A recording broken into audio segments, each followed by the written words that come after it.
Hola, es hora del café. De Café Coloquio Podcast. El mejor podcast de cultura, sociedad y misterio. Desde Medellín, Colombia para el mundo. Con Raúl Cortés y Mauricio Aguirre.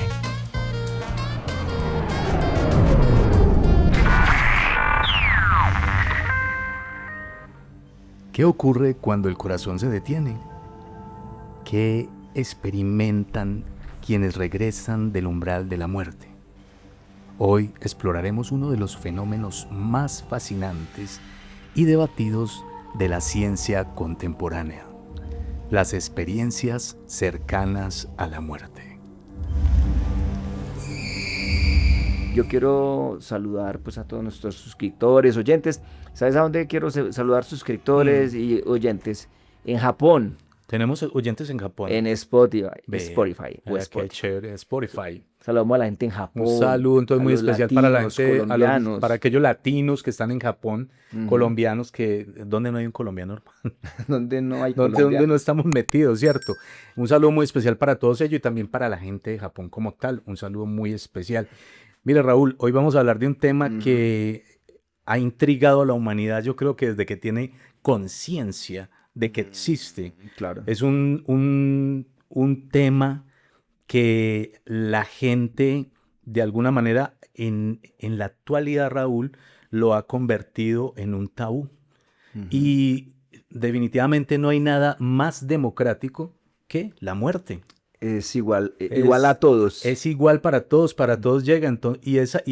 Y la muerte, tanto el nacimiento como la muerte, Raúl, yo creo que son los momentos más importantes de la vida de cada ser humano. Decía Reinel María Rilke, sí, señor. en Carta a un joven poeta, que en las decisiones más importantes de la vida estamos completamente solos. Completamente solos.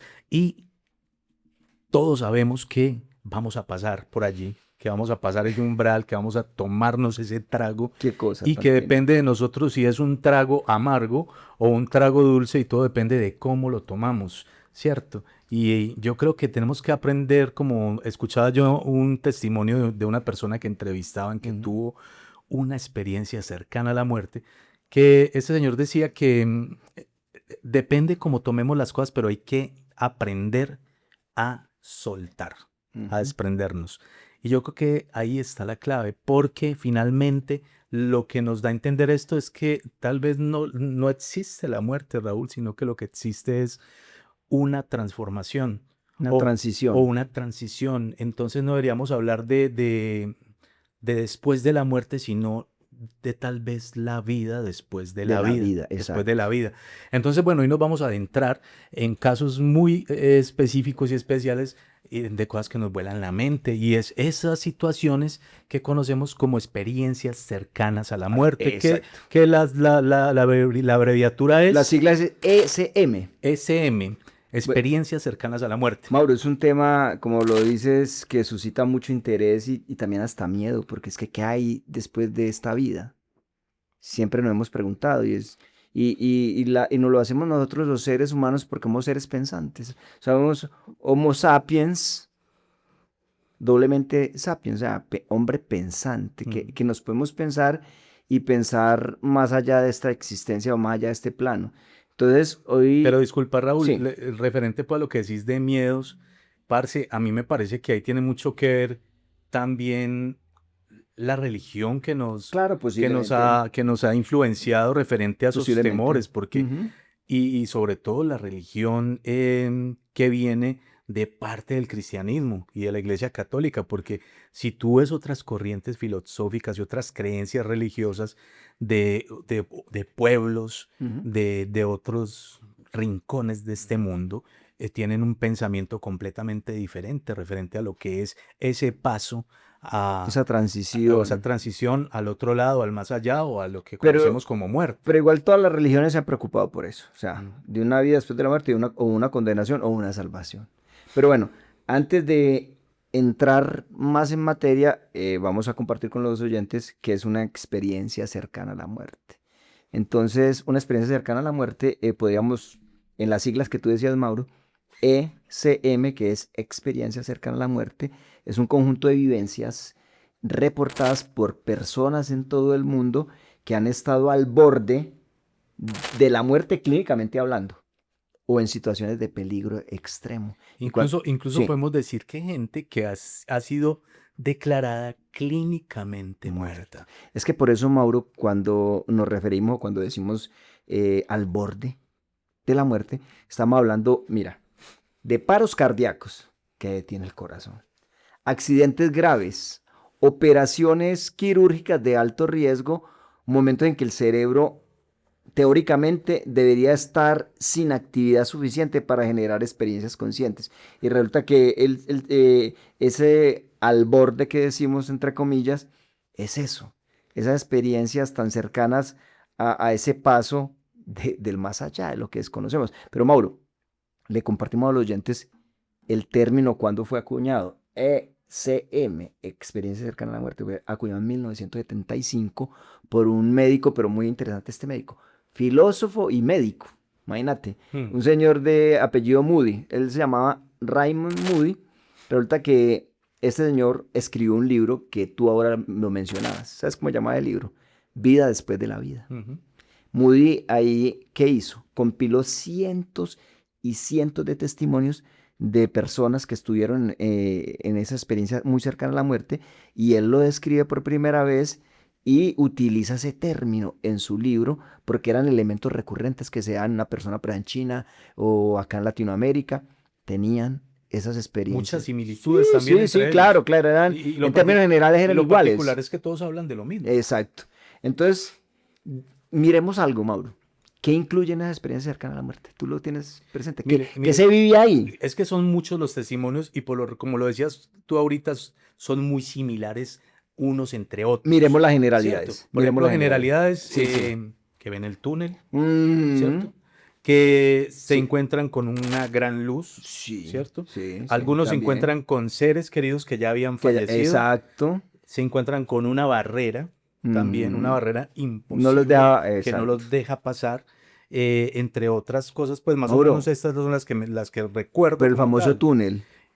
Pues es que el famoso túnel lo ven casi todos, o sea, yo creo que es un porcentaje muy alto el que ven todo. Y otro fenómeno interesante que descubrí mientras me documentaba referente a este episodio que les traemos, y es que nosotros aquí en Latinoamérica tenemos un personaje muy interesante, un personaje venezolano, José Gregorio Hernández, el médico José Gregorio Hernández, al que se le atribuyen diversos testimonios de milagros. No, ya santo. De milagros, y que, fue declarado santo. Canonizado. Que por cierto creo que es uno de los pocos santos populares que ha sido canonizado, ¿cierto? Yo creo que sí. Uno de los pocos, ¿cierto? Este personaje, José Gregorio Hernández, es un personaje muy conocido en la región. Hablamos de Venezuela, Colombia, Ecuador, Perú, incluso creo que hasta México, en fin, todo lo que es la región hispanohablante. Pero resulta que me di cuenta, Raúl, que el fenómeno de los médicos que están en ese plano medio, que sería pues el caso de José Gregorio Hernández, que es un médico. José Gregorio hace cirugías, opera, y la gente se cura y pues les hace el milagro, ¿cierto? Ese fenómeno de esos médicos en un segundo o en un plano medio no únicamente se ha dado con José Gregorio Hernández. Al parecer, hermano, también en otras regiones del mundo aparece ese fenómeno, o ese famoso fenómeno médico de esos doctores que obran en un plano medio.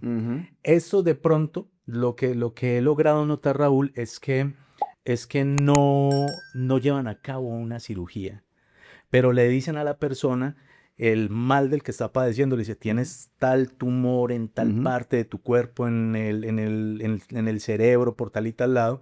Entonces ve y te haces revisar de un médico que haga esto en específico. O sea, mira todo lo que hacen. Entonces la gente, efectivamente, después de que tuvo esa experiencia, se dirigen a un hospital e insisten en que le hagan ese tipo de examen, y resulta que sí, efectivamente, es lo que le dijo ese médico en ese plano medio que tenía. Incluso también es exactamente el tratamiento que ellos le dijeron que debía proceder. Sí. Pero bueno, entonces mire que también hay en esas experiencias que son generales para todos los que han estado al borde de la muerte, o en esa experiencia cercana a la muerte, es también una revisión de la vida de una forma panorámica. ¿Has escuchado que ven pasar la vida como una película? En cuestión de segundos. Sí, pero pasan una cantidad de cosas. Eso también es otro aspecto Ese testimonio, de estas experiencias. Ese testimonio, Raúl, lo que acabas de decir de lo de la vida panorámica, Ajá. me lo La revisión. dijo una persona de primera mano. Sí. Me lo dijo una persona que es familiar mío, me dijo que en ese momento, En una situación de esas. en una situación cuando estaba ya perdiendo su vida, me dice que vio pasar toda su vida. Y me Desde dice, niña, y me dice, o Mauro, niño, no sé. Mauro, no te imaginas, yo vi absolutamente todo, desde niña, todo, y eso fue algo fugaz, pero lo vi absolutamente todo y también imaginó porque eso le ocurrió a esta persona cuando era muy joven. Sí, sí. Entonces me decía, y también me imaginé cómo mi mamá iba a estar llorando, Claro, cómo iba a veía salir, todo. cómo iba a salir la noticia por el periódico de que me había pasado esto. Bueno, finalmente, afortunadamente, eso no pasó, pero sí. Eso es otro aspecto. Pasa así, fugaz. Mauro, pero mira, lo llamativo de todo esto que estamos coloquiando aquí en este momento es que estas descripciones que tú nos compartías, que yo hablo también del túnel, de la revisión de la vida panorámica, todas estas descripciones son sorprendentemente similares en personas de culturas, religiones y edades completamente distintas. Mejor dicho, desde un campesino en la India hasta un médico ateo en Nueva York han tenido esta experiencia. Sí, incluso de creencias completamente diferentes. Y edades. Y edades, y eso es lo que llama tanto la atención. Mauro, entonces aquí llegamos a una parte que no... A ver, el doctor Joan Sansegarra, vos lo conoces, ¿no es cierto? No es el único. Hombre, yo no lo conozco, pero es un tipo que tiene una trayectoria Sí. muy grande. Estamos hablando de más de 40 años, ese señor investigando el fenómeno de las experiencias cercanas a la muerte. Y ojo, estamos hablando de un señor que toma esto con toda la seriedad del caso y desde un enfoque muy científico. El rigor científico. Y hablamos de un señor que dice que era muy ateo, pero que finalmente él decide empezar a investigar esto de una manera muy científica y hacer la investigación hasta donde lo lleve. Es como lo que manifiesta Sí, así Sanz. es. Pero entonces, como para también seguirles dando contexto a nuestros oyentes, el doctor Sansegarra, él es especialista en cuidados paliativos. ¿Tú sabes cuáles son los cuidados paliativos, no es cierto? Y también es cirujano. Sí, claro, pero sobre todo es especializado con estas personas que están ya en fase terminal de alguna enfermedad, ¿no es cierto? Entonces, él lo que hace es trabajar la parte paliativa, o sea, para hacer ese momento de la muerte que sea menos doloroso. Entonces, él se dedicó, como estaba con personas que estaban, digámoslo, ya cerca a partir y que le tocó ver muchos y acompañarlos, él se dedicó a estudiar lo que son los ESM, las experiencias cercanas a la muerte, en todo este, digámoslo, sector del mundo hispanohablante.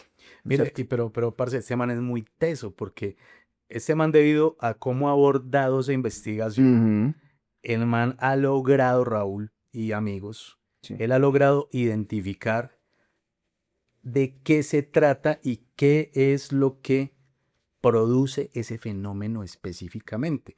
Y logra también decir, no lo puedo comprender. La ciencia todavía no ha dado una respuesta clara de qué es lo que está pasando acá. Entonces, por ejemplo, hay muchos casos, Raúl, vos lo leías ahorita y por ejemplo, hay una situación cerebral en ese momento y es que cuando hay falta de oxígeno, hipoxia, eso tiene su término que específicamente es ese, el cerebro produce alucinaciones. Pero desordenadas. Y son unas alucinaciones completamente desordenadas. Incoherentes. Es lo que llamamos un viaje loco, por decirlo de alguna manera, algo muy heavy, muy loco. Pero también tenemos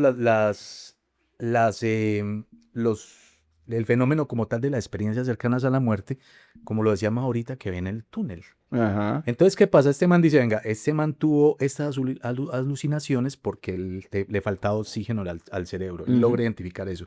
Logra identificar, venga, esta sí es rara pero de todas maneras es muy común porque es el man que se encuentra con los seres queridos que ya fallecieron, el abuelo, la mamá, un tío como tal, o el famoso túnel, la luz o la barrera como tal. Ujú. Pero también logra identificar cuando le están echando carreta, cuando no están Exacto. inventando. Pero entonces ahí es donde las aportaciones o los aportes que ha hecho el doctor Sansegarra es que él ha hecho distinción entre lo que es verdaderamente una experiencia cercana a la muerte con lo que nos estás compartiendo, y es la hipoxia que puede generar eso. Alucinaciones. Sí, pero también está, por ejemplo, los sueños vívidos bajo anestesia. Están operando a alguien, le ponen su anestesia y resulta que debido a esos efectos de la anestesia, esa persona tiene unos sueños muy vívidos, pero tampoco es ECM. Pero también hay una sustancia También, que segrega el exacto, cerebro. y también están los efectos de ciertos fármacos. Entonces, él lo que hizo en su investigación es decir, vea, estos son otras experiencias muy diferentes a una experiencia cercana a la muerte. ¿Por qué? Porque en las investigaciones que él hizo, que son pues muy genuinas, él dice y muestra que las experiencias cercanas a la muerte tienen unas características muy diferentes a lo que acabamos de compartir, Mauro. Por ejemplo, son extraordinariamente lúcidas, o sea, la gente es consciente de lo que está viendo en el momento, o sea, lo puede narrar con pelos y señales, como dicen por ahí. Dejan una huella emocional profunda, ¿sí? Y transformadora. Y incluyen también percepciones verificables del entorno donde estaban, en una sala de operaciones.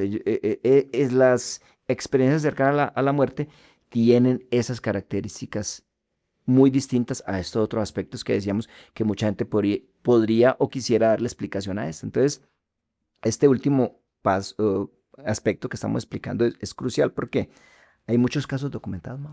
Parce, sí. Vos sabes de algo, ¿no es cierto? Parce, sí, y créanme que me encarreta mucho esto y le he gastado bastante tiempo. Pero mira, Raúl, para meternos en el asunto y sobre todo si continuamos con este señor que es una eminencia, Sanz, de apellido Sanz. Sansegarra, sí. Sansegarra. Joan Sansegarra, doctor. Es un médico español.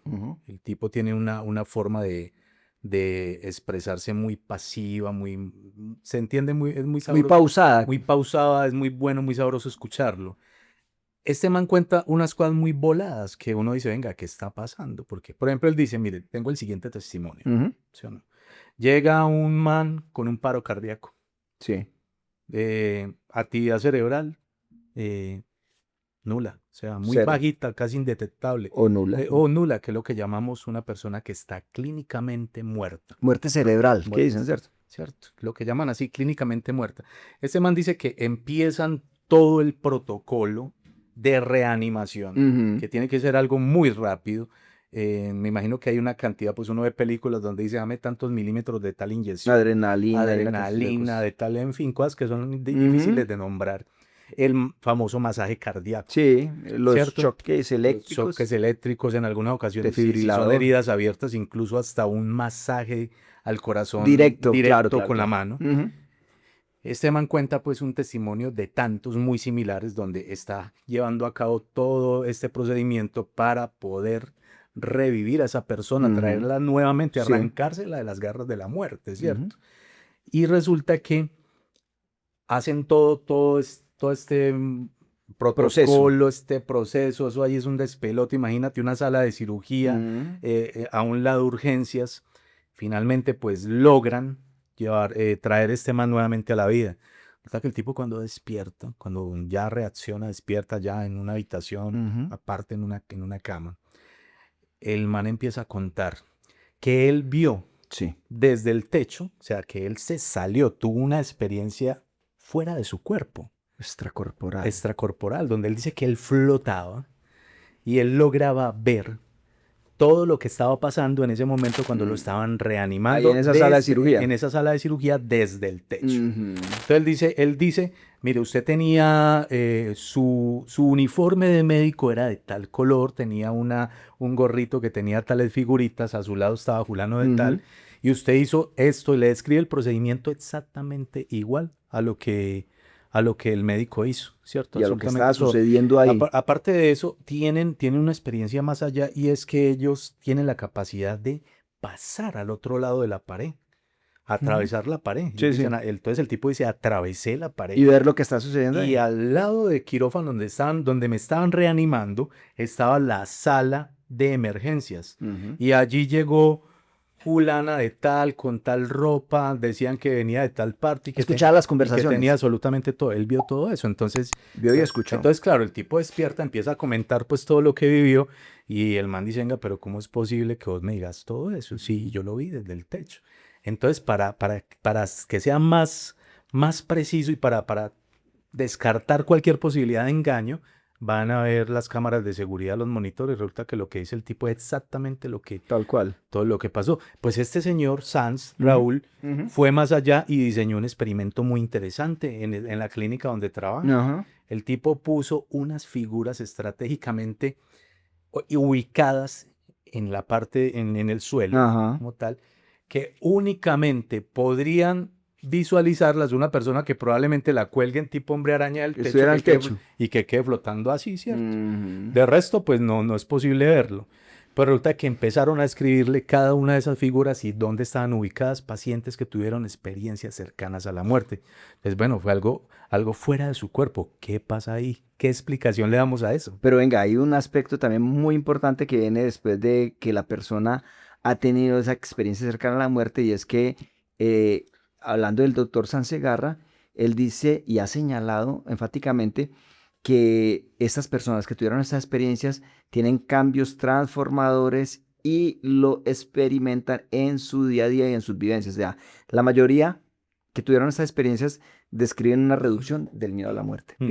pierden el miedo a la muerte, un aumento de empatía con la gente. Pierden Oiga, to- empatía, Pierden totalmente el el miedo a la interés por muerte. por lo material también. Sí, Eso es otra de las cosas que y ocurren. también un replanteamiento total de sus prioridades vitales, o sea, una sensación de haber comprendido que lo fundamental no está en lo material, como dices, sino que en la existencia como tal. Hay algo que los mueve más que lo material y es que a partir de esa experiencia cercana a la muerte tienen unos cambios muy profundos. Y Pero Raúl, profundos. algo más para agregar ahí de lo Sí, lo que sí. estás comentando que le ocurre a estas personas que tuvieron estas experiencias, y es que hacen una comparación con la gente que tuvo de pronto una experiencia religiosa Ujú. y que tuvo una fuerte experiencia religiosa que lo llevó a Cambios. un cambio, a una transformación que en muchas ocasiones un gran porcentaje de esas personas, ese cambio se va diluyendo en Ajá, el así tiempo.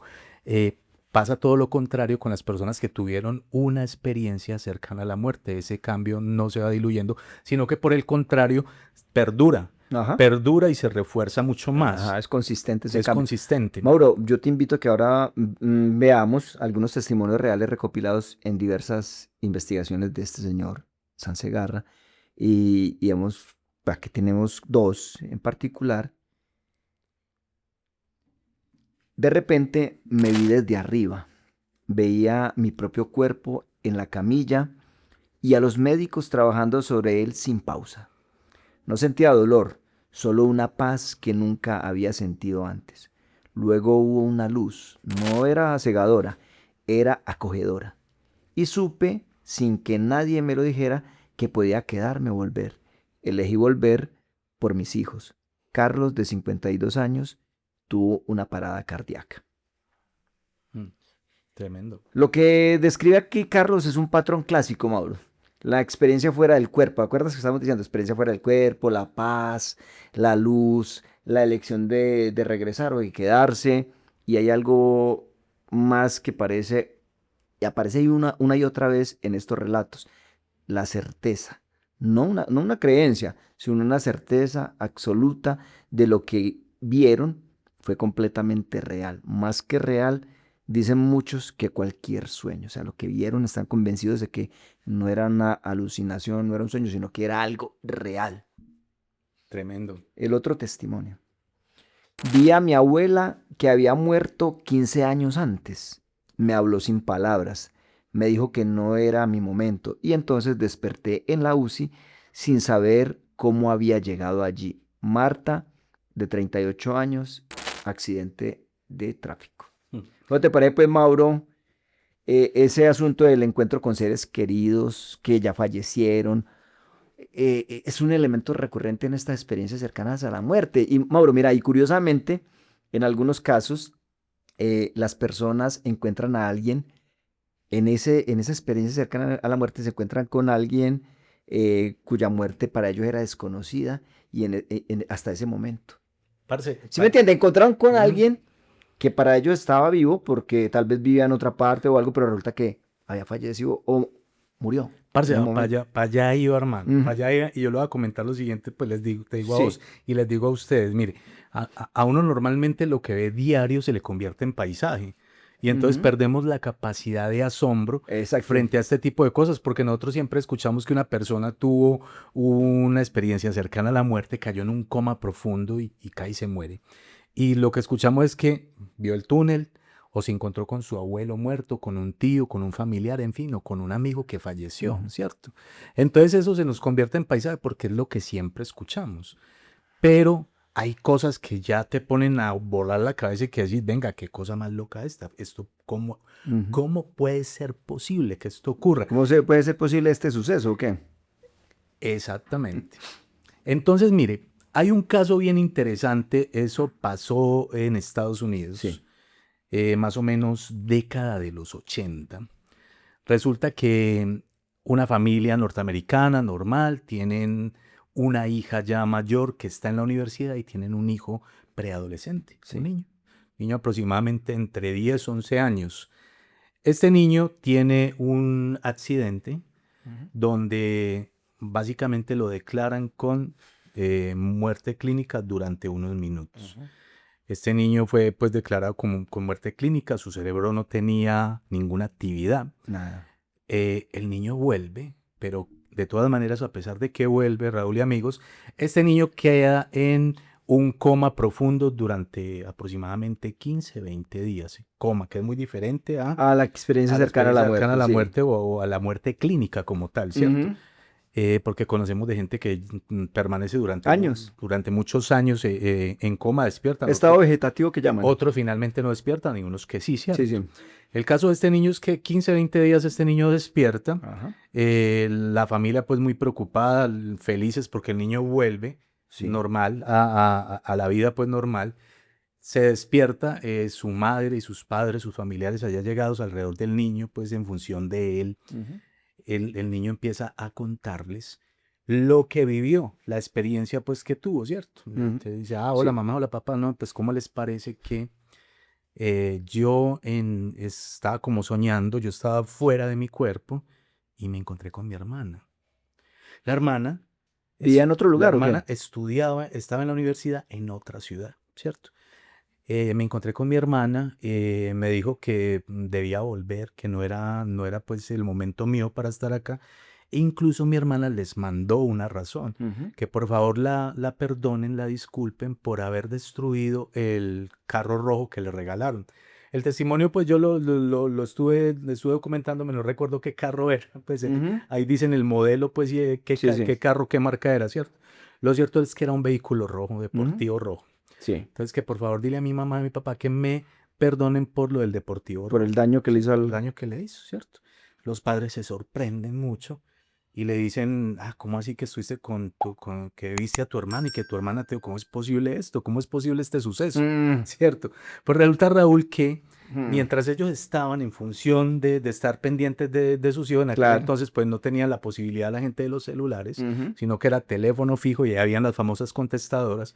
Resulta que la hija 4 horas, 4 horas después de que este niño cae en esa muerte clínica, Sí. esta muchacha estrenando el Deportivo Rojo que los padres le habían regalado, Ujú. tiene un accidente y se desvive en ese accidente y el carro Ujú. queda completamente destruido. Bu- Es que esto es lo volado, lo loco Pero es del que, pero asunto. es que ahí, Mauro, eso es lo que cuestiona mucho a los investigadores porque es muy común, disculpa, es eso. muy común que de pronto este niño se hubiera encontrado con personas que ya sabe que han Sí, muerto, pero porque está esquematizado en eso. claro, ya Pero, está predispuesto. De exacto. alguna manera su mente ya está contaminada. Sí, o sea, la mente está construyendo lo que él espera encontrar. Es correcto. La abuelita o el abuelo que murió, pero la hermana. Pero bueno, para terminar, pues como de contextualizar, resulta que los papás se dan cuenta como 3 días después de que su hija había muerto, porque resulta que ellos regresan a la casa. Cuando van a la casa, van a ver en la contestadora qué mensajes tiene y efectivamente el mensaje les dice, mire, estamos tratando de comunicarnos con ustedes, ya llevamos tantos días, no ha sido posible y lo que queremos decirles es que lamentablemente su hija falleció en un accidente automovilístico y falleció tal día, tal hora. Y 4 horas después de que este niño había quedado en estado...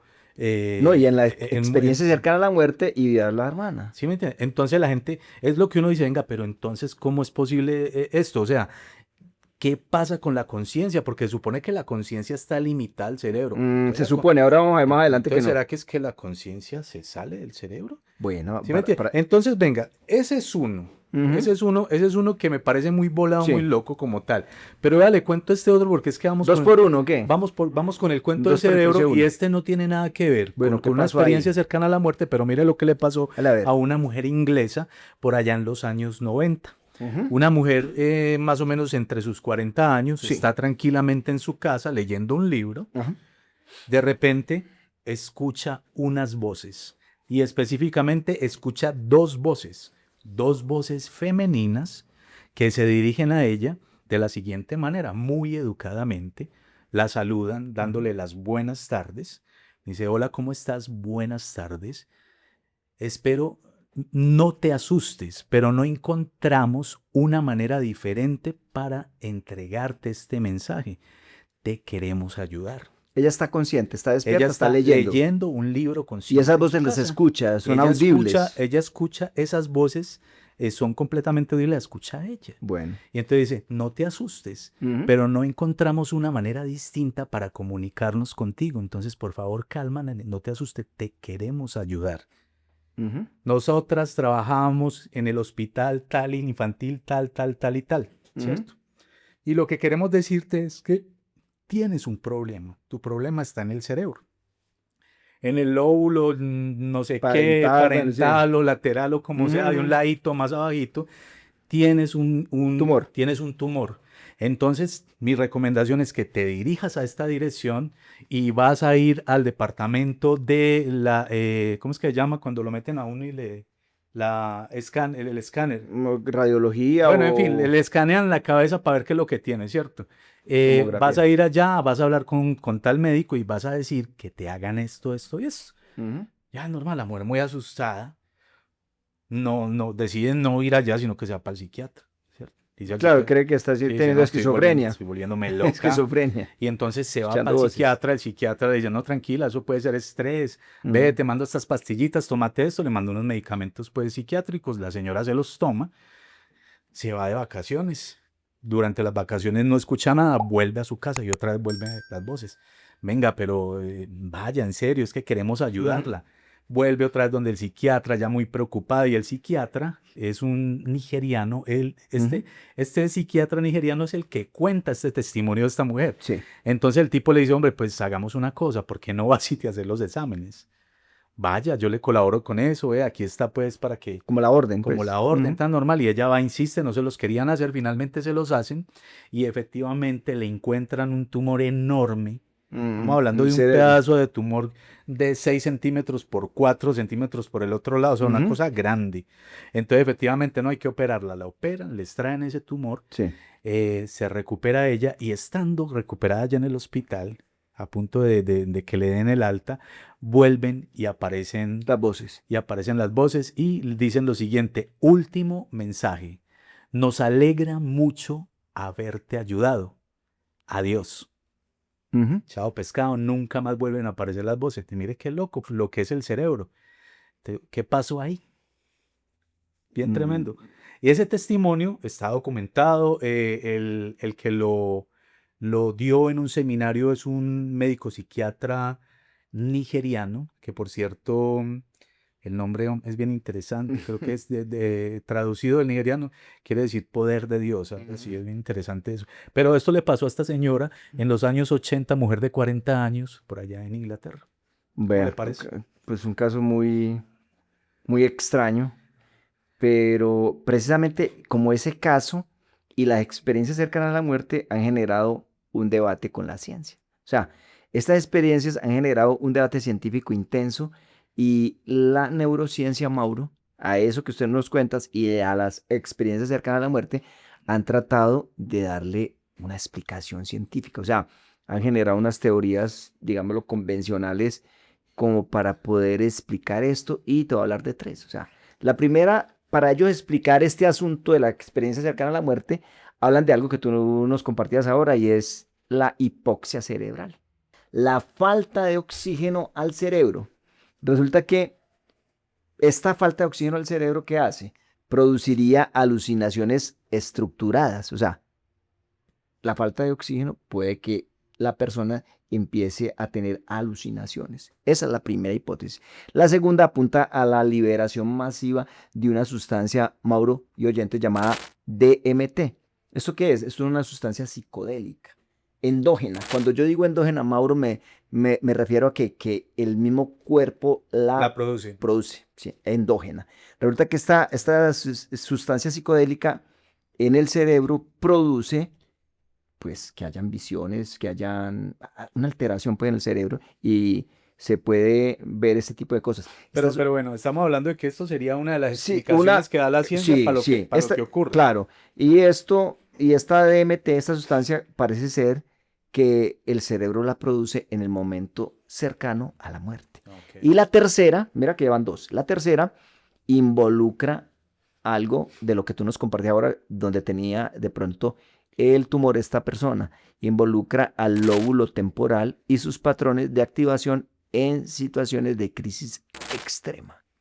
Resulta que en situación de crisis extrema, esa parte del cerebro que es el lóbulo temporal podría estar generando ese tipo de experiencias o vivencias. Eso es lo que dice la neurociencia, ¿no es cierto?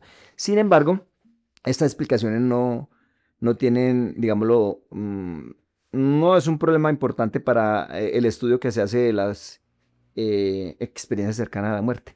La hipoxia, como veíamos ahora, tiende a producir alucinaciones. Sí, pero confusión. Sí, unas cosas desordenadas. O sea, no es como estas personas que han estado en una experiencia cercana a la muerte que hablan y cuentan las cosas con pelos y señales y coherente y estructurada. No, la hipoxia lo que hace es algo muy psicodélico. Y produce confusión, sí, muy, ¿no es cierto? Muy Dalí, por decirlo de alguna manera. Eso, exacto, no son experiencias lúcidas ni tampoco ordenadas. Entonces ahí descartamos esa. Y hubo un estudio que hizo un doctor en Estados Unidos, un doctor llamado Sam Parnia, uno de los más rigurosos, porque estamos hablando y ahora lo decíamos, no solamente el doctor Sam Segarra, este señor ha dedicado mucho tiempo, pero hay otros estudiosos y en este caso entra este señor Sam Parnia. Hay una doctora también, Lola, de nombre Lola, que por cierto tiene un libro muy interesante acerca del tema. Acerca de las experiencias cercanas a la muerte. Entonces este señor Mauro Sam Parnia ha realizado varios estudios en muchos hospitales con algo que tú nos compartías también ahora, unas tarjetas visuales colocadas en sitios, digámoslo, en la parte baja, donde solamente se podrían ver desde el techo. Y estas personas que han estado en esas experiencias cercanas a la muerte, ¿cómo te parece que han visto estas tarjetas? O sea, estas personas dan tesimonio de que vieron esas tarjetas mientras salieron de su cuerpo, tuvieron una experiencia. Sí, exacto, porque es que estaban colocadas en lugares solo visibles ¿desde dónde? Desde el techo. Desde el techo. Entonces, ¿cómo te parece que este señor Sam Parnia mostró estos estudios, no uno, ni dos, ni tres, muchos? Mostró estos casos en que los pacientes describieron correctamente esos símbolos y esas tarjetas que estaban en esos sitios estratégicamente ubicados. ¿Cómo la ve usted pues con eso? Entonces ahí es donde, Mauro, donde entramos al debate interesante y es entonces, ¿a dónde se va la conciencia o qué es la conciencia? ¿Dónde crees tú que radica la conciencia? Supuestamente... ¿O qué nos han enseñado, Mauro? Nos han enseñado que la conciencia está en el cerebro. En el cerebro, como en el cuerpo. En el cuerpo. En el cuerpo. Y que su ubicación precisa es el cerebro. Pero al parecer, Raúl, la conciencia tiene la capacidad Ujú, de estar fuera de nuestro cuerpo. O sea, ujú. que la conciencia entonces es como energía. Es muy tenaz, Mauro, pero el doctor Sansegarra, siendo pues muy cuidadoso, él lo tiene muy claro y es que las explicaciones que dimos, que da la neurociencia, no encaja en esta experiencia cercana a la muerte. Es que no. ¿Por qué? Porque la ciencia se queda corta en poder explicar. Mejor dicho, aquí podemos ver que la neurociencia o la ciencia en general no entiende bien lo que sucede en ese preciso momento llamado ECM. Parce, y estamos, vea, estamos en un momento muy bacano, muy propicio para este tipo de acontecimientos porque hay muchos médicos y científicos que se están abriendo a esa posibilidad. Ujú, Decía este señor Sanz algo muy interesante y es el daño. Hombre, me parece muy bacano porque coincido con él en otros episodios, lo he dicho, y es el daño que ha hecho de alguna manera el método científico a este tipo de fenómenos que son inexplicables, porque el método científico en su rigurosidad no acepta que hay cosas que son completamente inexplicables, que ellos no la pueden explicar con el método científico ujú. todavía. Ojo, teniendo en cuenta y no dejando de valorar y de reconocer que el método científico ha traído a la humanidad a donde estamos. Ujú. Porque como decía este señor, hasta hace 100 años atrás, o tal vez menos de 100 años, mucho menos, la media de vida era 50 años Ujú. y actualmente la media de vida en Europa es 80 años o O más. 90, sí. Entonces mire cómo el método científico ha logrado que la humanidad trascienda no solamente en la parte médica, sino también en la parte industrial, ahora con la inteligencia artificial, pero también estas cosas que son inexplicables, que no tienen forma de dar una explicación referente a esto, lo que hacen es decir que están locos y que eso no le prestan atención. Pero de acuerdo a lo que usted nos comparte, ahí vamos a llegar que hay investigadores que proponen marcos alternativos a lo que usted está diciendo. Y ahí quiero citar a un físico llamado Pim Van Lommel. ¿Qué hizo este señor? Vea, es muy interesante porque él es el autor de un estudio prospectivo de los más amplios acerca de las experiencias cercanas a la muerte en pacientes de parada cardíaca, no de accidente ni nada, sino pacientes que tuvieron una experiencia cercana a la muerte, pero por un paro cardíaco. Resulta que él publicó, y mira que ya hace tiempos, publicó en el 2001, en una revista científica, creo, de Lance, eso fue en el año 2001, él sugiere, póngale cuidado pues para que trate de digerir esto, él sugiere que la conciencia podría no ser un producto exclusivo del cerebro, sino algo que el cerebro recibe, transmite como una radio que sintoniza una señal. Está recibiendo esa señal ¿de dónde? Del cerebro. ¿De dónde? No sé. Y lo transmite, sintoniza esa señal. Ahí entra un término que ahora yo te lo iba a compartir, le iba a compartir a los oyentes. Ahí volvemos al doctor Joan Sansegarra. Él habla de la supraconciencia. ¿La qué? Sí, supraconciencia. Supraconciencia, sí, yo escuché el término de parte de él. Sí, sí, venga, ya empezamos como a darle más forma a esto. Si en ese momento que la persona está muriendo, el cerebro no recibe oxígeno, eh, están haciéndole a la persona incluso un electroencefalograma para ver la actividad del cerebro. El cerebro en esos momentos, la actividad es mínima o nula. O nula. No hay, ¿sí o no? Y esta persona está viendo cosas. Si el cerebro está apagado, digámoslo así, porque esta persona sigue teniendo experiencia, viendo cosas y todo, porque la conciencia entonces no radicaría en ese cuerpo físico, en ese cerebro físico, sino que sería una supraconciencia. O sea, está más allá de lo físico. ¿Cómo ves eso? La ciencia no logra explicarlo bien. La física Podría ser cuántica de pronto. podría ser el fenómeno que tratan de explicar a través de los tiempos y son el famoso fantasma, ¿cierto? Fantasma. O sea, los famosos Ah, sí, sí, fantasmas claro. o el alma, El, ¿cierto? el ánima. El ánima o el alma o el espíritu.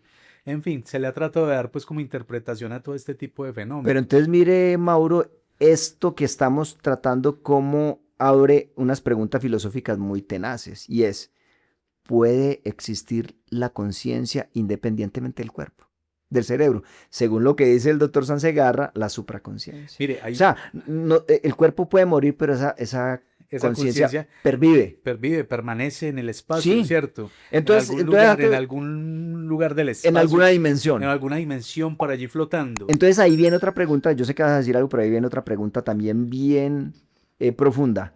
¿Es la muerte el final o una transición? ¿Mm? Ahí está para que la gente piense. Yo creo que no es el final, yo creo que es una transición. ¿Es el Mire, inicio o qué? por ahí hay una cosa muy loca, Raúl, que está pasando hace 4 años. Un músico, se los tarareo así, pero ustedes lo buscan en internet, ya les dicen, incluso le preguntan a la inteligencia artificial y de una les pasa el Sí. dato. Hay un músico, un famoso músico, creo que es inglés. Ujú. Este señor murió hace 4 años, pero al parecer como que conservaron unas partes de su cerebro Mm. y este cerebro o esta conciencia continúa haciendo música. Tenaz. ¿Y ¿Cómo la cómo? ven? ¿Conectado a algo o Está qué? conectado en un dispositivo especial, una cápsula como de vidrio y conectada con unos cables, con unos filamentos, unos cables que queda como flotando y resulta que esa conciencia está todavía 4 años después haciendo música. ¿Cómo la ve pues?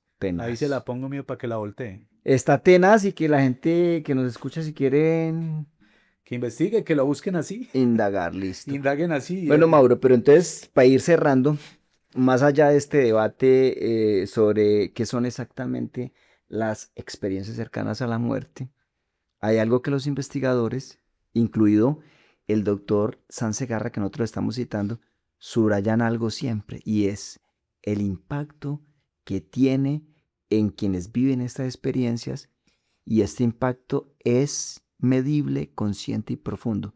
Tiene un cambio tremendo en la vida, hermano. Sí, lo O decías sea, ahorita. es que hay muchos estudios y hay un seguimiento. Mira, hay varios estudios y hay un seguimiento a largo plazo que muestran que estas personas que han tenido un SM, pues reportan de manera estadística y muy significativa, primero, mayor sentido de propósito en la vida. Ve, yo en liderazgo y aprendí y he estado trabajando con algunos pacientes el sentido de propósito superior. Sentido de propósito superior en lo que usted hace en su vida. Eso que va más allá de el vivir por vivir. Entonces, mira que eso impacta a estas personas. Mayor sentido de propósito en la vida. Mayor compasión hacia los demás. Menor materialismo, tú lo decías ahora. Menor miedo a la muerte. Y en muchos casos, cambios radicales de vida. O sea, ¿qué pasa? Dejan de trabajar en algo que ellos detestaban. Se ponen a hacer otra cosa. Se reconcilian con personas que venían enemistados o peleados, personas, familiares o amigos en mucho tiempo y se reconcilian. Y algo bien interesante, y es que, por ejemplo, como escuchaba yo el testimonio de alguien que decía, ya no me preocupo por tener el carro más bonito o mejor que el vecino, simplemente necesito un carro que me sirva y ya. Esa es una de las consecuencias también de los cambios que tiene esta gente que sufrió una experiencia cercana a la muerte. Y hay otra cosa muy interesante ¿Qué? también ahí, hermano, para ¿Qué? tener en cuenta, que eso sí está bien volado. ¿Qué cosa? Hay gente que tiene una profunda tristeza porque no querían volver. Hay casos de duelos por regreso. De O sea, duelos por por regreso. tener que volver y ahí es indispensable el acompañamiento acompañamiento clínico clínico. y terapéutico, Pero mira, pues que pues. fue tan bacano lo que sintieron allá que dijeron, me hubiera quedado. Mauro, pero usted toca eso y también hay otro caso. Y es personas que después de haber sufrido o haber vivido más bien una experiencia cercana a la muerte, ellos ya no le encuentran como sentido a este mundo material y como que no encajan socialmente. No. Ese Como es, o que sea, ese es uno, sí, tienes razón, ese es uno de los casos porque se dan también. cuenta que hay algo más Incluso, profundo y más valioso que esto, y más sublime y más importante. incluso le dan el nivel de conciencia a la palabra mundano, que la decimos muy coloquialmente, muy automáticamente, cuando estamos conversando. Es algo mundano. Sí. Y en realidad le dan la clasificación y la conciencia de lo que significa algo mundano. Ya ven esto más vano. Te dicen, O también más sí, vano. o más vano, muy mundano, muy vano. ¿Eso para qué? Eso no tiene ningún sentido.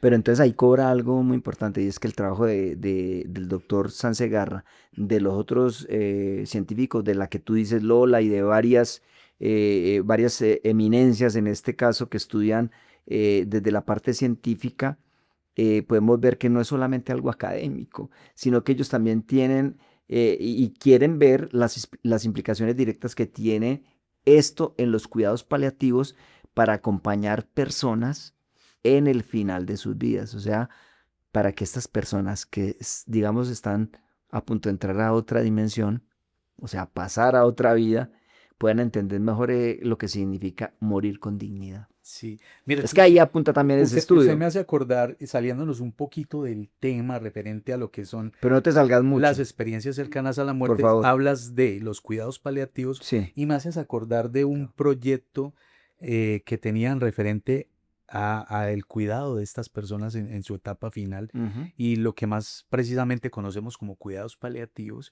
y es que o sea, la regla general, lo normal era tratar Alargar la de vida. alargar esa vida, pero entonces cambiaron el concepto Y y es es anchar esa vida. llenar ese poco días No, que quedan de vida, es correcto, no alargar es sino una llenarla vida de de vida. sufrimiento y de Ujú. pronto sí, como de ese sufrimiento, Sí, y más bien hacerla ancha, corta, llena. corta, ancha, pero llena, Sí, de satisfactoria y sentido. digna Bueno, como tal. y en cuanto a eso, ¿sabes qué, Mauro? También para aportar a lo que tú estás diciendo, en Suiza, que fue un psicólogo suizo el que descubrió o sintetizó, creó el LSD. Mm. ¿Cómo te parece que le están dando microdosis a las personas que están en esta fase terminal y se han dado cuenta que estas personas recobran un sentido por la vida, como una emoción por la vida, aún sabiendo que están cercanos a la muerte, le quitan el miedo a la muerte y le dan como más sentido a la vida que aún tienen, ¿cierto? Entonces, yo como conclusión podría decir que hoy hemos recorrido por un territorio fascinante y bastante misterioso e interesante. Y hay que decirlo de esta manera, todavía hay cosas muy profundas que desconocemos y que desconoce la neurociencia acerca de las experiencias cercanas a la muerte. Esas experiencias y estos testimonios nos obligan a hacernos unas preguntas, Mauro, que no tenemos que sacar el cuerpo, como dicen por ahí, o eludir. Y es, ¿qué es la conciencia, Mauro? ¿Qué es la conciencia, oyentes? ¿Qué es la conciencia? ¿Qué ocurre cuando morimos? Otra pregunta. Y puede haber experiencias sin cerebro. Creo que algo hemos tratado hoy. Así es, Raúl, como lo dices. Y bueno, llegamos al final del episodio. También yo quisiera dar mi conclusión. Ujú. Y en realidad, pues según lo que he escuchado, yo creo que tenemos que empezar a vivir y que la muerte nos encuentre vivos, Mm. no nos encuentre muertos ya. Yo creo que como lo decíamos ahorita, tenemos dos momentos muy importantes de nuestras vidas. Yo creo que son los más importantes y es el momento en que nacemos y el momento de nuestra muerte. Entonces, como les decía ahorita, es lo más democrático que hay, Ujú. es la muerte porque nos llega a todos. Yo me imagino que muchos de ustedes tienen testimonios, espero que nos los cuenten en los comentarios y no olviden por favor suscribirse, darle a me gusta, compartirnos y proponernos temas. Nos escuchamos en un próximo episodio. Hasta pronto. Mauro y oyentes, namaste.